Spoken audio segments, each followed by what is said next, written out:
Someone's going to put that on YouTube and he's going to be like, no he won't, no he won't, he's never going to see it.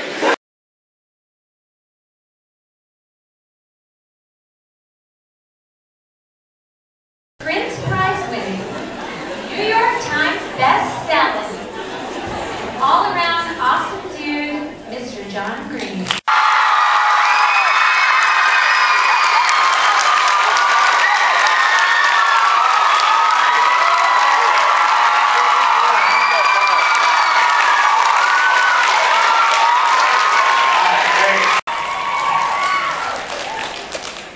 Gosh, there are a lot of people here. I see that a lot of us are mediating this experience through video. I want to get the formal part of the evening out of the way immediately, which is the part where you say good morning to my brother Hank.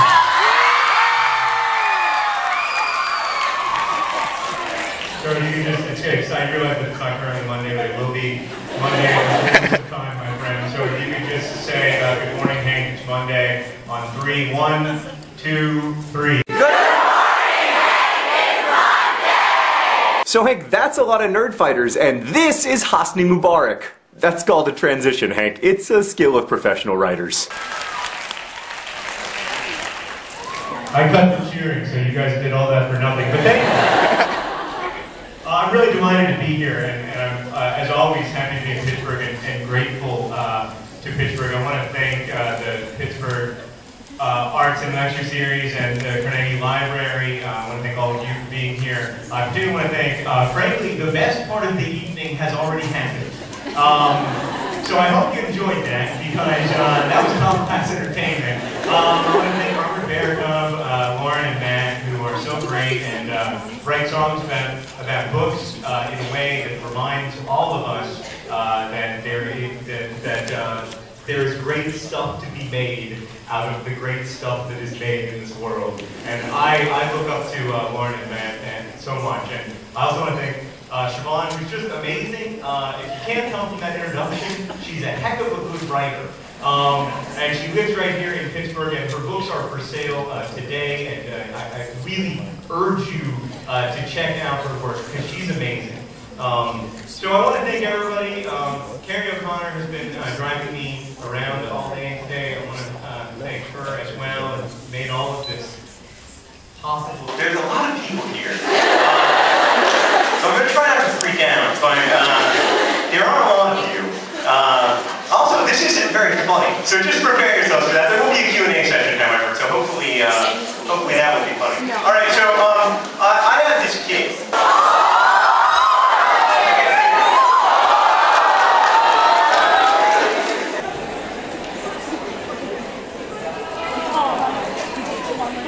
So I have this kid. He just turned 1.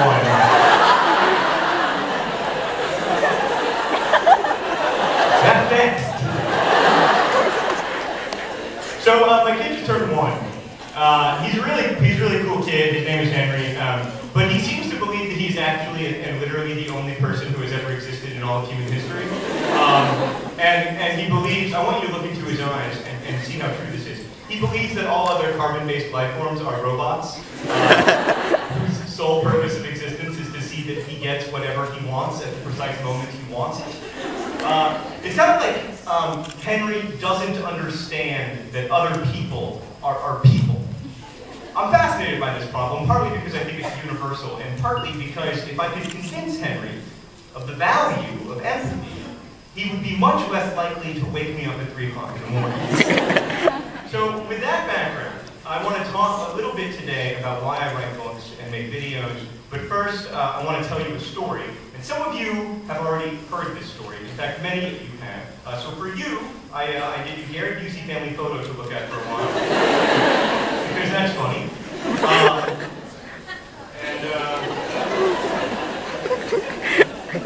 Just enjoy that while I tell the story. So I was living with my friend Hassan. This was in Chicago, right during the first, the second invasion of Iraq. And my friend Hassan, his family lives on the Kuwaiti border with Iraq in a little village. And as soon as the war started, he lost all ability to communicate with his family. And he was really whiny about this. He would never shut up about how he didn't know that his family wanted to say for anything. And his way of dealing with it was that he would watch CNN 24 hours a day. And I don't mean that he would watch CNN like 16 hours a day and then sleep 8 hours a day. I mean, he would watch CNN 24 hours a day. And we only had one television, and there were 4 of us living in this place. And every now and again, we'd come, down to the TV and we'd say, Hassan, I am also concerned about your family, but I want to watch Friends. And he would say, no, we got to watch this. And I was like, they're not going to report Hassan's family as well. So the only way to hang out with Hassan or to watch TV in this apartment was to sit on the couch that Hassan sat on and watch CNN with him. So one day I'm watching CNN with him, and they show some new footage. And it's one of those situations where new footage is coming in and the anchor is looking at it for the first time, just like we're looking at it for the first time, but the anchor has a microphone, so what he says has authority. And it's a picture of a house with a huge hole in one of the walls, clearly a bomb hole, and that people have put plywood over. And on that plywood is scrawled in very angry-looking black Arabic graffiti. Oh, that's my God. Guys, you gotta turn off your cameras. No, it's always me. Now my phone's gonna ring. On that wall is scrawled in very angry-looking Arabic graffiti, something in black spray paint. And the guy on TV is talking about the anger on the Arab street and the yada yada yada. And Hassan starts to laugh. And I said, "What's so funny?" And he said, "The graffiti." I said, "What's funny about it?" He said, "It says, 'Happy birthday, sir, despite the circumstances.'"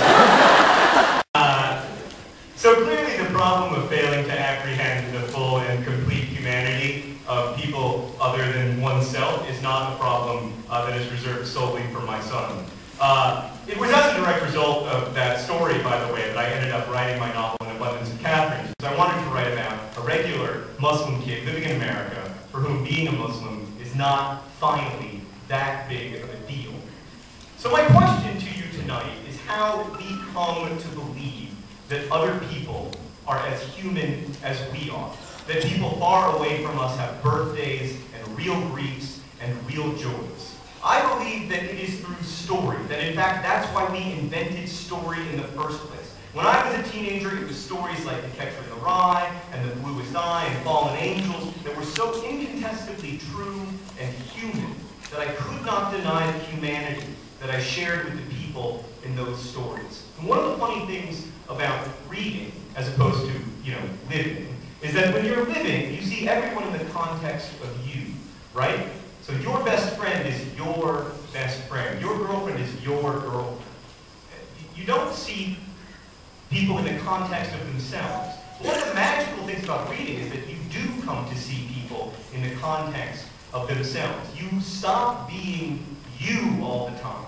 And you become Holden Caulfield in a way that you can't become your best friend, or your sister, or your parents, or anyone. When I'm writing, I want to reveal the inner life of the people I'm writing about. I don't want my readers to feel like I don't want my readers to feel like they know Pudge, or they know Alaska, or Hassan, or Colin, or Hugh, or Margot, or Tiny Cooper. I want them to feel that they have seen for a moment what it is like to be those people. And the reason I think books are so well positioned to do this is because they are, more than any other art form, a co-creation between the reader and the writer. Like, I just got the Chinese edition of all 3 of my books. They published them simultaneously in mainland China, and they sent me all 3 of them. And I wrote these books. I spent a lot of time on them. I know about what happens in them. I remember, not necessarily, oh, hi, Gary Busey. Not necessarily, oh, by the way, we're going to get to him. I don't necessarily remember all the words, but I remember, a lot of what happens in the books that I wrote. And I got these 3 books in Chinese, and I started paging through them. And I realized that not only was I not able to read these books, I didn't know which was which. It took me forever. Finally, I just took a picture of the cover of one of them, and I emailed it to some people I know who speak Chinese, and I was like, which one is this? And they wrote back and they were like, I think looking for Alaska, but I'm not sure.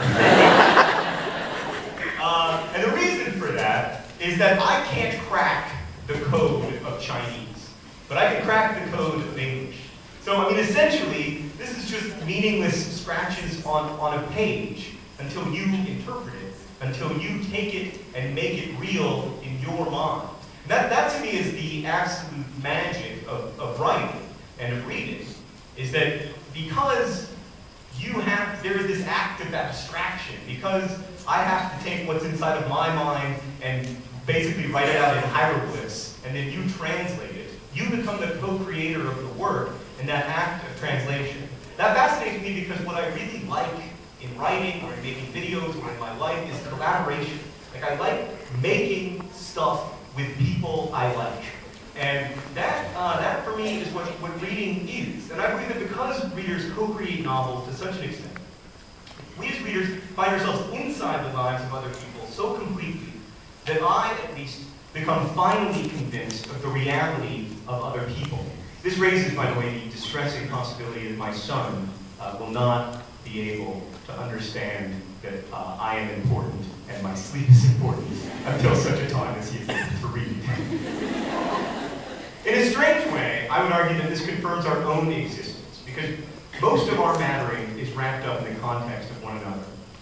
I spent 3 years writing my first novel, Looking for Alaska, at night and on weekends. I wanted to write that book partly for myself. I was haunted by the ghosts I'd encountered while working as a chaplain at a children's hospital, and I was struggling to reconcile myself to the reality of injustice and loss and guilt, struggling most of all with the massive undertaking of forgiveness. So I wrote it partly for me, but in many ways I was seeking a conversation with readers.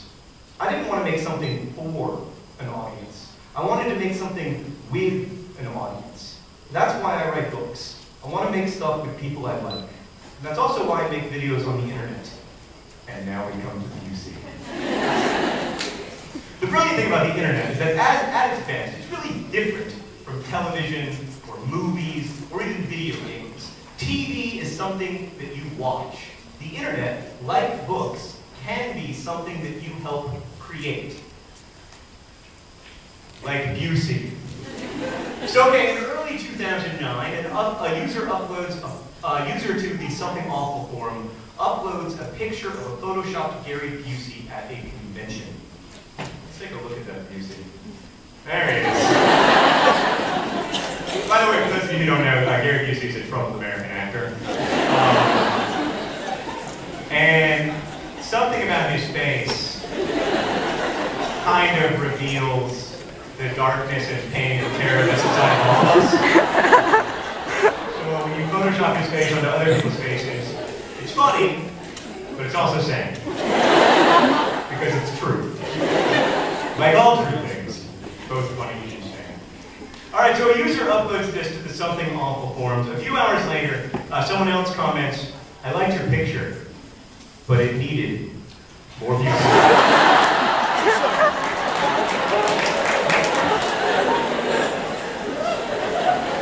So those are good pictures and everything.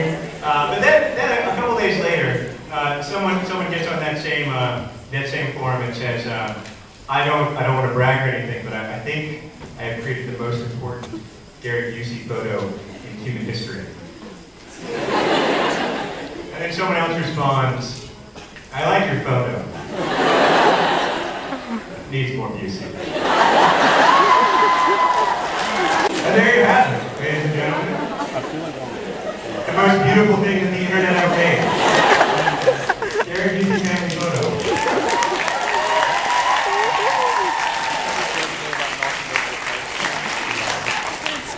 Gary Busey family photo has been viewed more than 200 million times.